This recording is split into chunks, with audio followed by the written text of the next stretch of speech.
Bismillahirrahmanirrahim. Assalamu alaikum students. Today we are going to start the lecture number 4 of chapter 5, Physical States of Matter, and the topic is solid state. A solid is a sample of matter that retains its shape and density with component particles such as atoms, molecules, or ions. The first characteristic of the solids is their definite shape. The particles of a solid substance are held together in a definite and fixed pattern. They are unable to move past one another, and there are strong forces of attraction between them. There is an ordered arrangement of particles in 3 dimensions, which is called lattice. The second characteristic of solids is compressibility. Solids are nearly incompressible.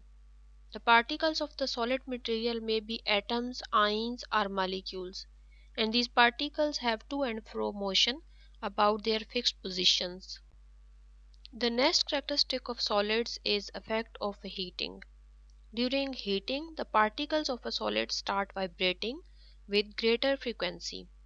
As a result, they move far from one another, and in this way the volumes of the solid increases. So we can say that solids expand on heating, and a point reaches where the particles leave their fixed positions and start moving in the form of liquid state.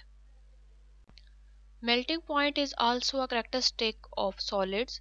It is a temperature at which a solid substance is converted into a liquid. On heating the solid, kinetic energy of its particles increases. As a result, the solid breaks into the clumps. On further heating, the clumps break into the particles and the temperature does not rise further until the melting is finished. In this way, the solid converts into the liquid state at their melting point. The next characteristic of the solids is diffusion.